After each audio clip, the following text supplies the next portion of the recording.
Bonjour, bonsoir à tous et bienvenue pour ce nouveau troll érudit. Donc aujourd'hui je vais parler de la trilogie Valissar. Alors les Valissar, qui c'est donc ça? Donc les Valissar sont les souverains du royaume de Penraven. Donc, le royaume de Penraven fait partie de l'ensemble des Nova, hein, c'est un regroupement de plusieurs royaumes. Et justement cet ensemble est sur le point d'être envahi par une horde barbare menée par Loethar, leur chef, qui veut donc annexer tous les royaumes et surtout tuer les rois Valissar pour pouvoir s'emparer de la magie qu'il posséderait selon une rumeur. Donc une magie qui permettrait en fait à celui qui la possède de plier n'importe qui à sa volonté. Et donc le roi Brennus Valissar, sentant que la fin de son royaume est assez proche, il veut sauver ses héritiers pour qu'un jour il puisse se soulever contre l'empereur, donc celui qui veut s'imposer comme empereur, et pouvoir reprendre le pouvoir. Donc c'est une trilogie écrite par Fiona McIntosh, une auteure britannique. Les trois tomes dans l'ordre, le premier c'est l'exil, le deuxième le tyran et le troisième la colère. Au niveau de l'univers de cette série, en fait y a rien à en dire parce que il est archi basique. Il y a vraiment, enfin c'est vraiment la base de la base, quoi. On peut pas faire plus bateau que ça.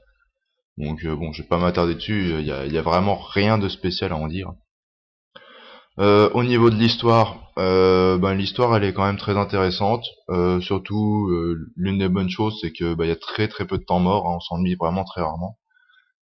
Il y a assez peu de mystères, puisque, en général, tout est expliqué assez rapidement.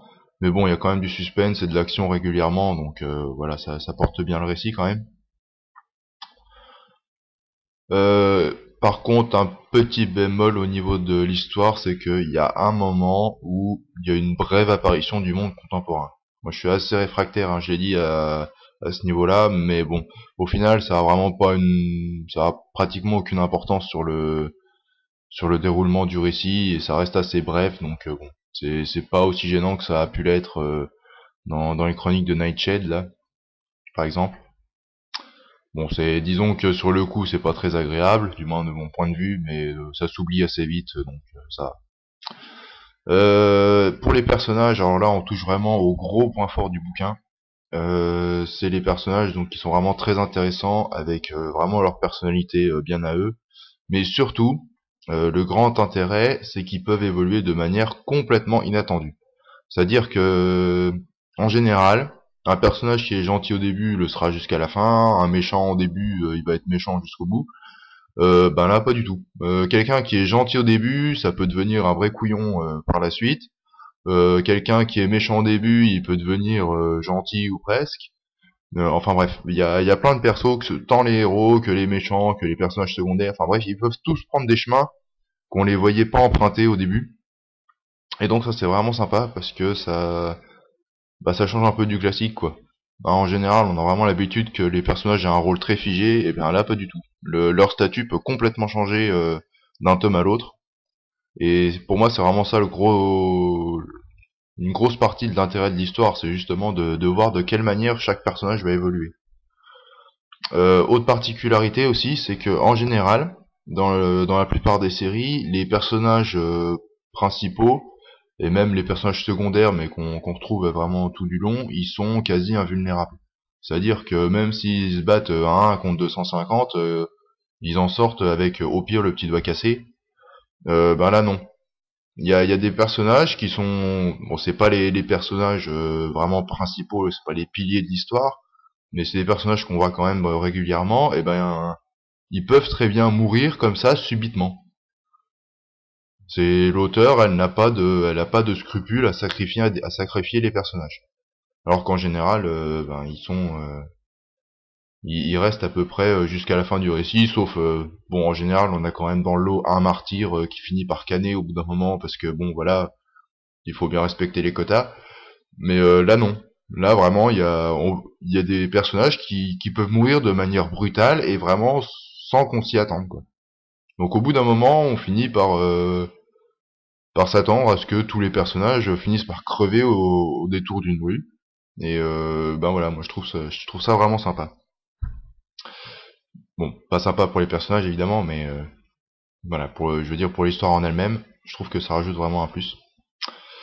Pour résumer les points positifs, le premier et presque l'unique gros point positif, qui est celui qui fait vraiment tout, hein, je viens de le dire, c'est les personnages. Bon, je répète pas tout ce que je viens de dire, hein, vous l'aurez compris.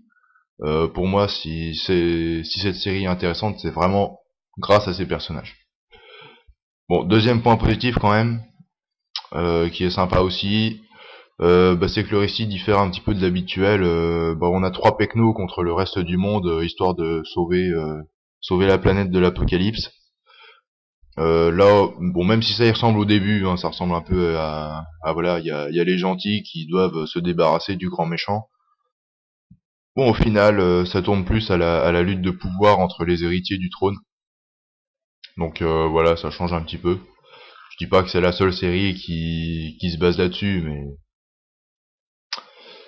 mais en général, c'est plutôt le style. Il y a un grand méchant et puis deux trois pecnos qui essayent de le renverser. Bon voilà. Pour les points négatifs, alors je vais en citer quelques-uns, mais au final, bon, c'est vraiment des petits points négatifs, hein. Ils sont vraiment pas bien méchants. Bon, le premier, j'en ai déjà parlé, c'est l'apparition brève du monde contemporain. Mais je le répète, ça a vraiment pas une grosse importance sur l'histoire, je dirais même que c'est complètement anecdotique. Donc au final, on finit par l'oublier et c'est pas trop grave. Deuxième point négatif, au tout début, dans le résumé, j'ai dit que Siloétar veut tuer les rois Valissar. C'est pour s'emparer de leur magie qui leur permet de soumettre les gens à leur volonté, hein, soi-disant. Au début, l'auteur en parle beaucoup, donc on se dit que en fait ça va être un peu le fil conducteur de l'histoire et que le dénouement en fait va un peu se baser à ce niveau-là. En fait non, pas du tout. Cette histoire de magie, donc ils appellent ça le pouvoir de coercition. En fait, au bout d'un moment, ça passe complètement à la trappe. Au début, l'auteur en parle beaucoup, puis c'est genre au bout d'un moment, elle s'est rendu compte qu'en fait son truc c'était complètement con comme idée, et elle a complètement laissé tomber. À un moment, on n'en entend plus parler.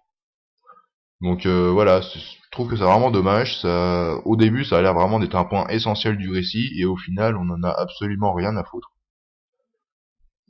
Bon, je dis pas que ça manque vraiment, parce que le récit s'en tire très bien sans, mais c'est un peu dommage, quoi. Troisième point négatif, je l'ai dit, le monde qui est vraiment archi basique. Il y a vraiment donc je parle pas des personnages, hein, je parle de l'univers en lui-même qui n'a absolument rien d'original par rapport à toutes les autres séries qu'on peut lire. Donc voilà, ça aussi c'est un petit peu regrettable, ça aurait été vraiment plus sympa si. Mais bon. Malgré tout, en conclusion, cette trilogie reste vraiment une très bonne trilogie. C'est pas l'un de mes gros coups de cœur, mais presque. Donc une histoire vraiment très plaisante, vraiment portée, hein, j'insiste, par des personnages très intéressants et qui surtout peuvent évoluer de manière absolument inattendue. Mais globalement, donc on s'ennuie rarement, hein, même s'il y a vraiment assez peu de mystères, hein, je l'ai dit, on se pose rarement, il y a vraiment rarement des questions qui restent en suspens. Mais bon, il y a de l'action, il y a du suspense, très peu de temps mort, donc voilà, ça c'est vraiment pas un problème. Ça change aussi, je l'ai dit, du classique. Il y a trois pecnos qui veulent renverser le grand et méchant, absolument magnifique, maléfique, qui règne sur le monde. Donc voilà, juste l'univers qui est qui n'a absolument rien d'original. Si l'univers avait été un peu plus fouillé, disons, ça aurait été vraiment une excellente série, vraiment, où j'aurais très bien pu mettre un 20 sur 20 quasiment. Mais bon, voilà, malgré tout, je vous conseille quand même cette série, donc cette trilogie qui est vraiment très sympa. Et voilà, sur ce, je vous laisse et je vous dis à la prochaine. Ciao!